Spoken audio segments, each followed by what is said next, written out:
एक बुजुर्ग औरत मर गई। यमराज लेने आए। औरत ने यमराज से पूछा, आप मुझे स्वर्ग ले जाएंगे या नरक? यमराज बोले, दोनों में से कहीं नहीं। तुमने इस जन्म में बहुत ही अच्छे कर्म किए हैं, इसलिए मैं तुम्हें सीधे प्रभु के धाम ले जा रहा हूँ। बुजुर्ग औरत खुश हो गई, बोली, धन्यवाद, पर मेरी आपसे एक विनती है। मैंने यहाँ धरती पर सबसे बहुत स्वर्ग नरक के बारे में सुना है। मैं एक बार इन दोनों जगहों को देखना चाहती हूँ। यमराज बोले, तुम्हारे कर्म अच्छे हैं, इसलिए मैं तुम्हारी ये इच्छा पूरी करता हूँ। चलो हम स्वर्ग और नरक के रास्ते से होते हुए प्रभु के धाम चलेंगे। दोनों चल पड़े। सबसे पहले नरक आया। नरक में बुजुर्ग औरत ने जोर जोर से लोगों के रोने की आवाज़ सुनी। वहाँ नरक में सभी लोग दुबले पतले और बीमार दिखाई दे रहे थे। औरत ने एक आदमी से पूछा, यहाँ आप सब लोगों की ऐसी हालत क्यों है? आदमी बोला, तो और कैसी हालत होगी? मरने के बाद जब से यहाँ आए हैं, हमने एक दिन भी खाना नहीं खाया। भूख से हमारी आत्माएं तड़प रही हैं। बुजुर्ग औरत की नज़र एक विशाल पतीले पर पड़ी, जो कि लोगों के कद से करीब 300 फुट ऊंचा होगा। उस पतीले के ऊपर एक विशाल चम्मच लटका हुआ था। उस पतीले में से बहुत ही शानदार खुशबू आ रही थी। बुजुर्ग औरत ने उस आदमी से पूछा, इस पतीले में क्या है? आदमी मायूस होकर बोला, ये पतीला बहुत ही स्वादिष्ट खीर से हर समय भरा रहता है। बुजुर्ग औरत ने हैरानी से पूछा, इसमें खीर है? तो आप लोग पेट भर के ये खीर खाते क्यों नहीं? भूख से क्यों तड़प रहे हैं? आदमी रो रो कर बोला, कैसे खाएं? ये पतीला 300 फीट ऊंचा है। हम में से कोई भी उस पतीले तक नहीं पहुंच पाता। बुजुर्ग औरत को उन पर तरस आ गया।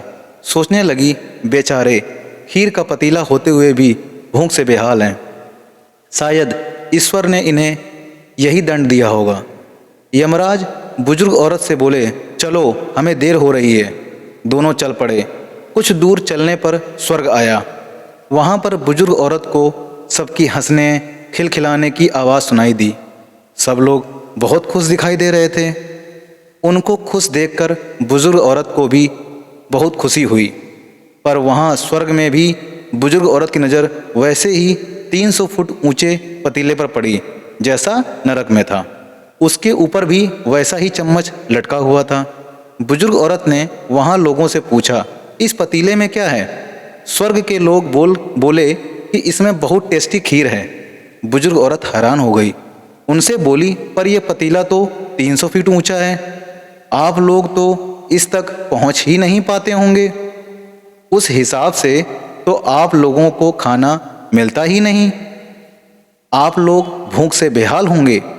पर मुझे तो आप सभी इतने खुश लग रहे हो, ऐसे कैसे?